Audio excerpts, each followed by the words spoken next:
मुख्यमंत्री पुष्कर सिंह धामी ने पिथौरागढ़ की विकास योजनाओं के 4 करोड़ 42 लाख रुपए स्वीकृत किए। पूर्णागिरी मार्ग पर लगेंगी स्ट्रीट लाइटें। भिंगराड़ा मंदिर का होगा सौंदर्यीकरण।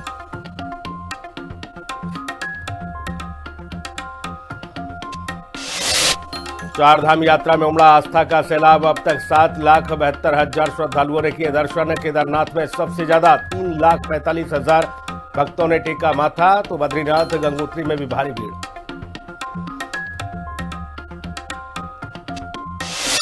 एसएसपी मंजूनाथ टीसी ने वनभूलपुरा कांड की जांच तेज करने के दिए निर्देश। कहा, वीडियो फुटेज के उपद्रवियों की पहचान दोबारा होगी। किसी भी दोषी को बख्शा नहीं जाएगा। पुलिस सख्त कार्रवाई की तैयारी में। हल्द्वानी तहसील में जनता का भारी हंगामा। तहसील दिवस पर अधिकारियों से गायब रहने के नाराज फरियादियों ने जमकर काटा बवाल। पार्षद और नायब तहसीलदार के बीच तीखी झड़प। उत्तराखंड के सभी 13 जिलों में अगले 3 घंटे में येलो अलर्ट। 40 किलोमीटर की रफ्तार से चलेंगी हवाएं और भारी बारिश की संभावना। चारधाम यात्रियों को सुरक्षित रहने की सलाह दी।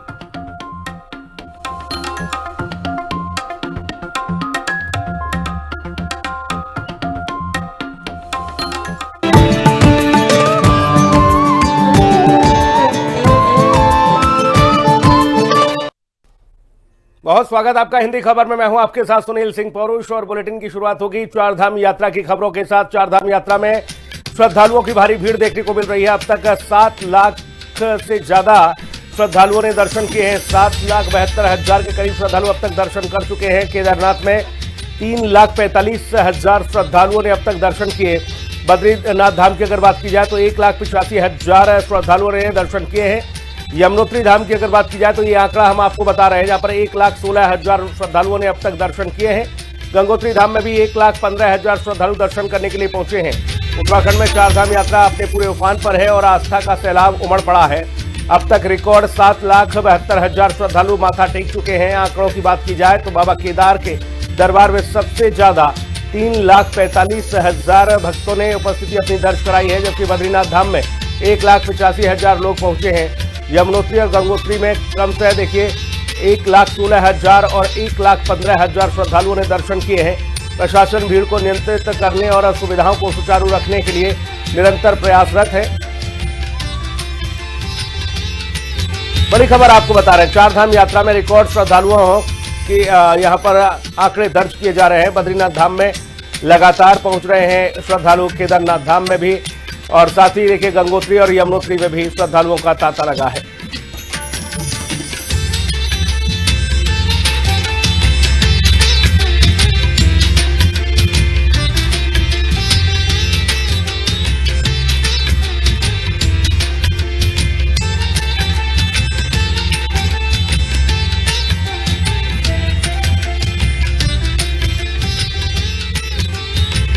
तो बड़ी खबर आपको बता रहे हैं, बड़ी संख्या में श्रद्धालु पहुंच रहे हैं और सीधा रुख करेंगे शुभांगी। हमारी सहयोगी तमाम महत्वपूर्ण जानकारी के साथ मौजूद हैं। शुभांगी, रिकॉर्ड श्रद्धालुओं का आंकड़ा दर्ज किया गया है, भारी उत्साह देखने को मिल रहा है, क्या कुछ अपडेट आपके पास? बिल्कुल, देखिए चारधाम यात्रा को शुरू हुए अभी कुछ ही दिन हुए हैं, लेकिन लोगों का जो उत्साह है वो साफ नजर आ रहा है। श्रद्धालुओं की संख्या से हम समझ सकते हैं कि कितनी आस्था वो चारधामों पे रखते हैं और कितना उत्साह उनके अंदर है। अभी तक 7 लाख से ज्यादा श्रद्धालु चारधामों के दर्शन कर चुके हैं, जिसमें सबसे ज्यादा जो श्रद्धालु हैं वो केदारनाथ धाम पहुंचे हर बार की तरह, क्योंकि सबसे ज्यादा संख्या श्रद्धालुओं की केदारनाथ धाम में पहुंचती है। इस बार भी 3 लाख से ज्यादा श्रद्धालु अभी तक केदारनाथ धाम में दर्शन कर चुके हैं। बद्रीनाथ, गंगोत्री, यमुनोत्री में भी 1-1 लाख से ज्यादा श्रद्धालु दर्शन करने के लिए पहुंचे हैं। ऐसे में ये जो आंकड़ा लगातार बढ़ रहा है, कहीं ना कहीं जरूर जो वहां के स्थानीय लोग हैं, जो व्यावसायिक लोग हैं, उनके भी चेहरे खिले हुए हैं, क्योंकि जितनी बड़ी संख्या में लोग पहुंचते हैं उतनी ही बड़ी संख्या में लोग जो है आर्थिक तौर पर मजबूत होते हैं। और ऐसे में अभी तक देखा जा रहा है कि पंजीकरण भी रिकॉर्ड तोड़ हो रहे हैं। अभी तक 28 लाख से ज्यादा पंजीकरण हो चुके हैं, क्योंकि अभी बहुत समय है चारधाम यात्रा के लिए। तो अभी तक के आंकड़े बता रहे हैं कि 28 लाख से ज्यादा पंजीकरण चारधामों के लिए हुए हैं और लगातार लोग यहाँ उत्तराखंड के लिए रुख कर रहे हैं। रजिस्ट्रेशन काउंटर्स की अगर हम बात करें तो इस बार ऑनलाइन और ऑफलाइन दोनों तरीके से लोगों को सुविधा मिले, ये कोशिश की गई है। यहाँ ऋषिकेश हो, हरिद्वार हो या अन्य जगहों पर भी इस बार रजिस्ट्रेशन काउंटर्स लगाए गए, उनकी संख्या बढ़ाई गई है ताकि अगर बड़ी संख्या में लोग ऑफलाइन रजिस्ट्रेशन के लिए पहुंचे तो उनको किसी भी तरीके की दिक्कत ना हो, सारी फैसिलिटीज उनको मिले। ये कोशिश इस बार प्रशासन और सरकार दोनों ने की है। रास्तों में चाहे शौचालय की व्यवस्था हो, खाने पीने की व्यवस्था हो, चाहे मेडिकल टीम्स की व्यवस्था हो, स्पेशल विशेषज्ञ डॉक्टर्स की तैनाती इस बार जो हाई एल्टीट्यूड वाले एरियाज है, चाहे केदारनाथ धाम हो, बद्रीनाथ धाम हो, सभी जगह उनकी तैनाती की गई है। पुलिस बल जो है बड़ी संख्या में इन तमाम धामों में मौजूद है और सोशल मीडिया टीम्स इस बार स्पेशल तैनात की गई हैं जो सोशल मीडिया पर नजर रख रही है कि किसी भी तरीके की कोई भी भ्रामक खबर चार धामों को लेकर सोशल मीडिया पर ना फैले, कोई भी ऐसी स्थिति ना पैदा हो कि लोगों को के अंदर जो है पैनिक पैदा हो कि आप चार धाम में ना जाएं। और ये कोशिश की गई है कि और बड़ी संख्या में लोग यहाँ पर आए और यही कारण है कि इस बार सरकार ने बड़ा निर्णय लिया कि इस बार यात्री सीमा हटा दी गई, यानी कि इस बार कोई सीमा नहीं है, जितने चाहे लोग इस बार चारधाम यात्रा के लिए आ सकते हैं। तो इसी लिहाज से कहीं ना कहीं चुनौतीपूर्ण भी जरूर होता है क्योंकि जब बड़ी संख्या में लोग आते हैं तो पुलिस प्रशासन भी उतना ही चाहिए, आपको मेडिकल टीम्स भी उतनी चाहिए, आपको व्यवस्थाएं भी उतनी चाहिए, लेकिन इस बार कोशिश की जा रही है कि अव्यवस्था कम हो। बिल्कुल, जाहिर तौर पर मौसम की अगर बात की जाए शुभांगी, तो मौसम का मिजाज किस तरह का बना हुआ है और कितना उत्साह है श्रद्धालुओं में मौसम को लेकर भी?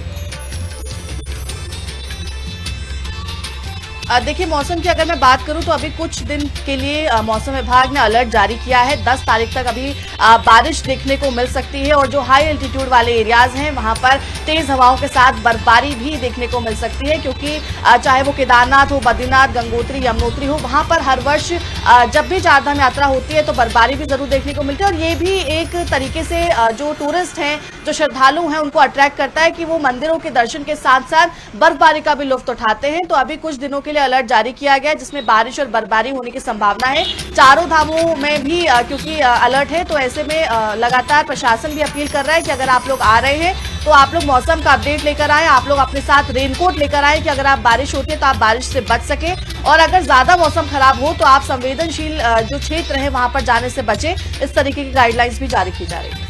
चलिए, नजर बना के रखिएगा शुभांगी, आगे आपसे अपडेट लेंगे। अगली बड़ी खबर का रुख करेंगे। रुद्रप्रयाग से खबर है जहां पर संदिग्ध से हथियार और खिलौना गन बरामद हुई है। युवक रायबरेली उत्तर प्रदेश का निवासी बताया जा रहा है। पकड़ा गया व्यक्ति मानसिक रूप से अस्वस्थ बताया जा रहा है। नियम तोड़ने वाले टेंट स्वामी पर यहां पर देखिए कार्रवाई की गई है। साथ ही पुलिस ने परिजनों से संपर्क कर इस बाबत पुष्टि की है। अफवाहों पर ध्यान न देने की अपील की गई है। केदारनाथ धाम में सुरक्षा चेकिंग के दौरान पुलिस ने एक संदिग्ध व्यक्ति को हिरासत में लिया है जिसके पास से 2 धारदार हथियार और 2 खिलौना बंदूकें बरामद की गई हैं।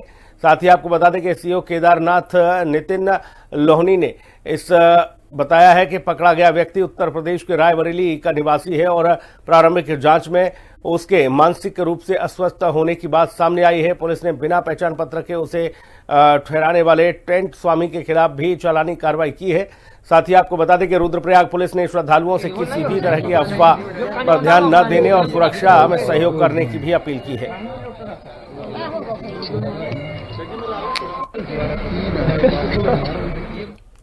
दिनांक 6 मई 2026 को सायंकालीन संदिग्ध व्यक्ति की चेकिंग के दौरान रुद्रप्रयाग पुलिस की टीम को टेंट्स की चेकिंग के दौरान एक व्यक्ति के पास से 2 धारदार हथियार, 2 खिलौना बंदूक बरामद हुई थी। उक्त व्यक्ति रायबरेली का रहने वाला है। इसके परिवार से पूछताछ में ज्ञात हुआ कि उक्त व्यक्ति जो है मानसिक तौर पर अस्वस्थ है।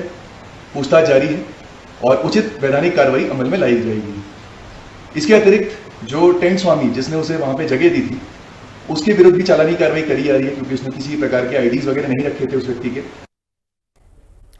देहरादून से खबर है जहां पर मुख्यमंत्री धामी ने 4.42 करोड़ की स्वीकृति दी है राशि की और ऐसे में विभिन्न विकास की योजनाओं के लिए ये राशि स्वीकृत की गई है। पिथौरागढ़ की योजनाओं को वित्तीय मंजूरी मिली है। ये बड़ी जानकारी आप तक पहुंचा रहे हैं। देखिए, यहाँ पर पूर्णागिरि धाम यात्रा में स्ट्रीट लाइट लगाई जाएंगी। साथ ही मार्ग में स्ट्रीट लाइट के लिए 2 करोड़ रुपए स्वीकृत किए गए हैं। भिंगराड़ा मंदिर की अगर बात की जाए तो भिंगराड़ा मंदिर के सौंदर्यीकरण को यहाँ पर चिन्हित किया गया और साथ ही इसके लिए भी धनराशि जारी की गई है। मुख्यमंत्री पुष्कर सिंह धामी ने उत्तराखंड के विकास को नई रफ्तार देते हुए 4.42 करोड़ रुपए की स्वीकृति प्रदान की है।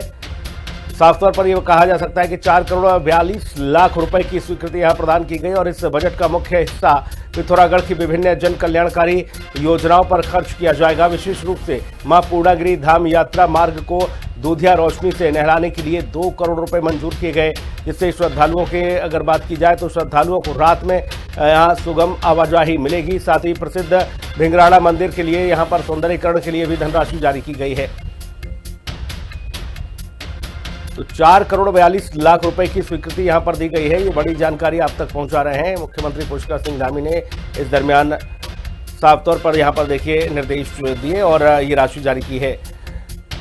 शुभांगी हमारी सहयोगी लगातार बनी हुई है। शुभांगी, पिथौरागढ़ को खास तौर पर फोकस किया गया है, यहाँ करीब 4 करोड़ 42 लाख रुपए स्वीकृत किए गए हैं।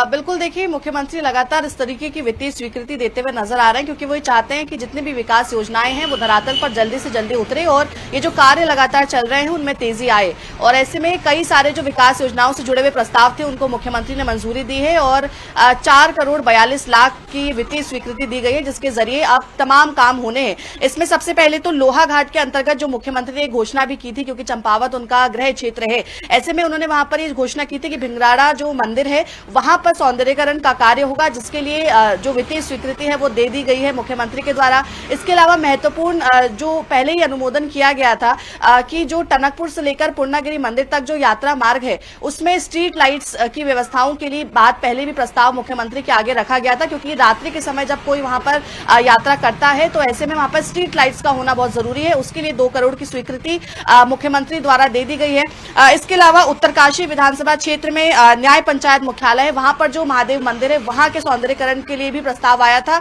उसके लिए भी मुख्यमंत्री ने स्वीकृति दे दी है। तो कुल मिलाकर ये जो बड़ा अमाउंट, जो बड़ा बजट इस बार दिया गया है, उसका यही उद्देश्य है कि जल्दी से जल्दी जो खासकर जो सीएम घोषणाएं की गई थी वो जल्दी से जल्दी धरातल पर उतरे, जो विकास की योजनाएं संचालित की जा रही हैं, जो चल रही हैं, उसमें तेजी आए और जल्दी से जल्दी जिन चीजों से हम थोड़ा पीछे चल रहे हैं, चाहे वो स्ट्रीट लाइट्स यात्रा मार्ग पे ना होने की बात हो, या फिर जहां पर मंदिरों का सौंदर्यीकरण कई वर्षों से नहीं हो पाया उसके सौंदर्यीकरण की बात हो, या फिर विकास कार्यों की बात हो, जल्दी से जल्दी उनको करने के निर्देश भी मुख्यमंत्री ने दिए। शुभांगी, अगर बात की जाए पूर्णागिरि धाम की तो एक अलग ही मान्यता है पूर्णागिरि धाम की, देश दुनिया से श्रद्धालु वहां पहुंचते हैं। ऐसे में अभी तक ये देखा गया कि जो मूलभूत सुविधाएं होनी चाहिए और जिस पर मुख्यमंत्री का फोकस है, जिसके लिए वो लगातार राशि जारी कर रहे हैं, अब उसके बाद से किस तरह की तस्वीर सामने आएगी, क्योंकि बड़े स्तर पर यहाँ पूर्णागिरि धाम का और भिंगराड़ा मंदिर का सौंदर्यीकरण और विकास कार्य होंगे।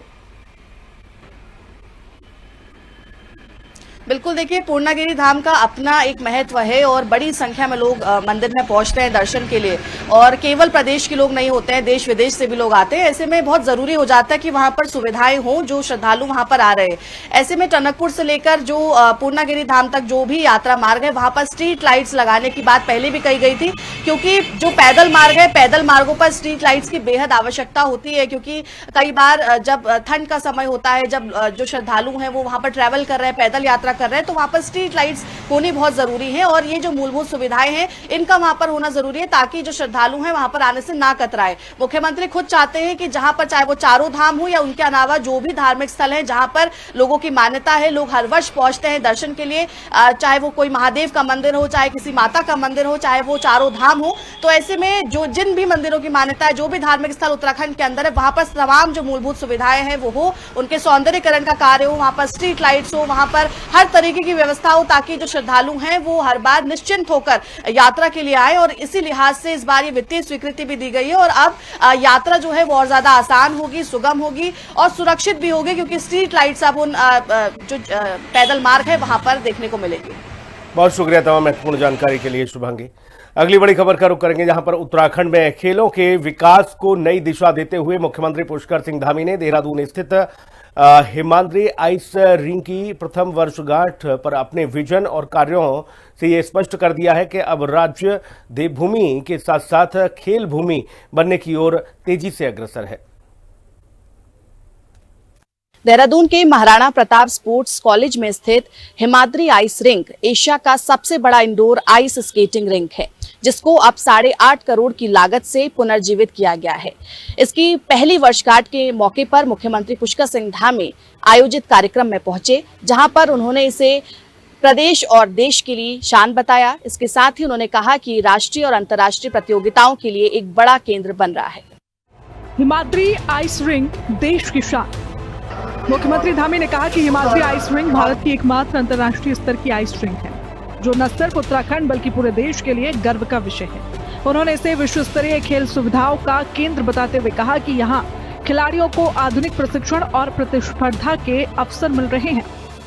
कि बीते एक वर्ष में यहाँ national ice skating championship, Asian trophy, राष्ट्रीय आइस हॉकी लीग तथा महिला एवं बालक वर्ग की राष्ट्रीय टीमों के प्रशिक्षण शिविरों का सफल आयोजन हुआ है। साथ ही आज यहाँ पर हम सब ने देखा विभिन्न राज्यों के खिलाड़ियों ने यहाँ पर बड़ा शानदार प्रदर्शन भी किया और विभिन्न राज्यों के खिलाड़ी स्केटिंग एवं आइस हॉकी का यहाँ पर प्रशिक्षण भी प्राप्त कर रहे हैं। यही नहीं, भारतीय आइस हॉकी टीम का प्रशिक्षण शिविर भी इसी रिंक में आयोजित किया गया है। ये भी हम सभी के लिए अत्यंत गर्व का विषय है। 8.5 करोड़ से पुनर्जीवन, हरित ऊर्जा को बढ़ावा। कभी बदहाल और बंद पड़ी इस आइस रिंक को राज्य सरकार ने लगभग 8.5 करोड़ रुपए की लागत से पुनर्जीवित किया। खास बात ये रही कि इसके संचालन के लिए 1 मेगावाट क्षमता का सोलर प्लांट स्थापित किया गया, जो खेल और संरक्षण के साथ साथ पर्यावरण संरक्षण की दिशा में भी एक सराहनीय पहल है। यहाँ आइस स्केटिंग और आइस हॉकी के लिए अंतर्राष्ट्रीय स्तर की सुविधा है। साथियों, आज जिस प्रकार भारत में आइस स्केटिंग, आइस हॉकी का क्रेज बढ़ रहा है, उससे आने वाले समय में भारत शीतकालीन खेलों में भी एक मजबूत शक्ति के रूप में उभरेगा। साथियों, आदरणीय प्रधानमंत्री श्री नरेंद्र मोदी जी ने अपने कार्यकाल के प्रारंभ से ही, जब से वो देश के प्रधानमंत्री बने, उन्होंने खिलाड़ियों को प्रोत्साहित करने के लिए हर स्तर पर अनेक कामों को आगे बढ़ाया। चाहे वो खेलो इंडिया हो, फिट इंडिया मूवमेंट जैसे कार्यक्रम हो, इनके माध्यम से खेल संस्कृति को प्रोत्साहित करने का काम किया और इन्हीं नीतियों का परिणाम है कि आज भारत खेलों के क्षेत्र में विश्व के सब मंचों पर, विश्व के हर मैदान पर अपनी मजबूत विशिष्ट एक पहचान बना रहा है। राष्ट्रीय अंतर्राष्ट्रीय प्रतियोगिताओं का केंद्र। बीते एक वर्ष में हिमाद्री आइस रिंग ने कई राष्ट्रीय और अंतर्राष्ट्रीय प्रतियोगिताओं की सफल मेजबानी की है।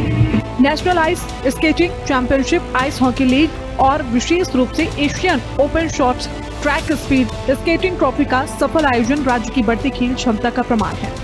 इस प्रतियोगिता में 11 देशों के 200 से ज्यादा खिलाड़ियों की भागीदारी ने उत्तराखंड को वैश्विक खेल मानचित्र पर स्थापित किया है। ये खेलों का एटमॉस्फेयर यहाँ पर बना है। खेल खिलाड़ी, खेल विभाग, प्रशिक्षक, आम जनता, सब हमारे छात्र छात्राएं, युवा नौजवान सब एक में होकर आज देवभूमि को खेल भूमि के रूप में आगे बढ़ाने का काम कर रहे हैं। ये काम भी पहली बार हुआ है। इसी प्रकार भारत ने पहली बार Asian open short track speed skating trophy की सफल मेजबानी की है, जिसमें एशिया के 11 देशों से 200 से भी अधिक खिलाड़ियों ने यहाँ पर भाग लिया था और अपना शानदार प्रदर्शन करके, उत्कृष्ट प्रदर्शन करके सभी को रोमांचित करने का काम किया था। स्पोर्ट्स लेगेसी प्लान, भविष्य की तैयारी। मुख्यमंत्री ने घोषणा की कि राज्य में जल्द ही स्पोर्ट्स लेगेसी प्लान लागू किया जाएगा, जिसके तहत 8 शहरों में 23 खेल एकेडमियों स्थापित की जाएंगी। इन एकेडमियों के माध्यम से हर वर्ष 930 एथलीटों और 1000 अन्य खिलाड़ियों को उच्च स्तरीय प्रशिक्षण दिया जाएगा, जिससे राज्य में खेल प्रतिभाओं का सुनियोजित विकास सुनिश्चित होगा। साथियों, हमने राज्य में विश्व स्तरीय स्पोर्ट्स इंफ्रास्ट्रक्चर विकसित करने का प्रयास किया है और इसी का परिणाम है कि आज उत्तराखंड केवल राष्ट्रीय है नहीं, बल्कि अंतर्राष्ट्रीय खेल प्रतियोगिताओं के आयोजन करने में भी सक्षम बना है। यही नहीं, हमारी सरकार राज्य में शीघ्र ही स्पोर्ट्स लीगेसी प्लान भी लागू करने जा रही है, जिसके अंतर्गत राज्य के प्रमुख 8 शहरों में 23 खेल अकादमियों की स्थापना की जाएगी और यहाँ 920 विश्व स्तरीय एथलीट और 1000 अन्य खिलाड़ी उच्च स्तर का प्रशिक्षण इन खेल अकादमियों के माध्यम से प्राप्त कर सकेंगे। खेल विश्वविद्यालय और महिला सशक्तिकरण। धामी सरकार खेल शिक्षा के क्षेत्र में भी बड़ा कदम उठा रही है। हल्द्वानी में राज्य का पहला खेल विश्वविद्यालय और लोहाघाट में महिला स्पोर्ट्स कॉलेज की स्थापना पर तेजी से कार्य जारी है। ये पहल न केवल खिलाड़ियों को पेशेवर अवसर देगी बल्कि महिला खिलाड़ियों को विशेष रूप से सशक्त बनाएगी। हमारी सरकार हल्द्वानी में राज्य का पहला खेल विश्वविद्यालय एवं लोहाघाट में महिला स्पोर्ट्स कॉलेज स्थापित करने के अपने संकल्प को साकार करने के लिए तेजी से काम कर रही है। भाइयों बहनों, प्रदेश में खेलों के समग्र विकास और खिलाड़ियों को प्रोत्साहित करने के उद्देश्य से हमारी सरकार ने खिलाड़ियों को आगे बढ़ाने के लिए उनके हर दृष्टि से उनको हर सुविधा प्रदान करने के लिए नई खेल नीति भी लागू की है और नई खेल नीति के अंतर्गत राष्ट्रीय और अंतर्राष्ट्रीय स्तर पर पदक विजेता खिलाड़ियों को सरकारी नौकरी की सुविधा भी दी जा रही है और मुझे लगता है कि ये काम हमारा तेजी से आगे बढ़ रहा होगा, देखने में थोड़ा। नई खेल नीति और खिलाड़ियों को प्रोत्साहन। राज्य सरकार की नई खेल नीति के तहत राष्ट्रीय और अंतर्राष्ट्रीय स्तर पर पदक जीतने वाले खिलाड़ियों को सरकारी नौकरी देने का प्रावधान किया गया है। साथ ही मुख्यमंत्री खेल विकास निधि, मुख्यमंत्री खिलाड़ी प्रोत्साहन योजना और उदीयमान खिलाड़ी योजना जैसी पहले प्रतिभाओं को आगे बढ़ाने में महत्वपूर्ण भूमिका निभा रही है। कार्यक्रम के दौरान मुख्यमंत्री ने कहा कि नरेंद्र मोदी के नेतृत्व में खेलो इंडिया और फिट इंडिया जैसे अभियानों ने देश में खेल संस्कृति को नई पहचान दी है। उन्होंने विश्वास जताया कि आने वाले समय में भारत शीतकालीन खेलों में भी वैश्विक शक्ति के रूप में उभरेगा। अपने संबोधन में धामी ने यह भी रेखांकित किया कि 38वें राष्ट्रीय खेलों में उत्तराखंड के खिलाड़ियों ने 103 पदक जीतकर इतिहास रचा है, जो राज्य की खेल प्रतिभा और सरकार की नीतियों की सफलता को दर्शाता है। कुल मिलाकर हिमाद्री आइस रिंग की प्रथम वर्षगांठ का यह आयोजन केवल एक उपलब्धि का उत्सव नहीं था, बल्कि उत्तराखंड को खेलों के क्षेत्र में अग्रणी राज्य बनाने के संकल्प का सशक्त प्रदर्शन भी रहा। मुख्यमंत्री ने कहा कि प्रदेश के अंदर लगातार राज्य सरकार खिलाड़ियों को प्रोत्साहित करने का कार्य कर रही है। प्रदेश के अंदर स्केटिंग और आइस हॉकी का भी प्रशिक्षण खिलाड़ियों को दिया जा रहा है। इसके अलावा उत्तराखंड के अंदर स्पोर्ट्स लेगेसी भी जल्दी लागू होगी। 8 शहरों में 23 खेल अकादमियां बनेंगे और इसके साथ ही स्पोर्ट्स कॉलेज की भी जल्दी स्थापना की जा रही है, जिस पर तेजी से काम चल रहा है। देहरादून से कैमरा पर्सन इलियास अहमद के साथ मैं शुभांगी भट्ट, हिंदी खबर। और इस बुलेटिन में इतना ही। खबरें लगातार जारी हैं, बने रहिए हिंदी खबर के साथ। नमस्कार।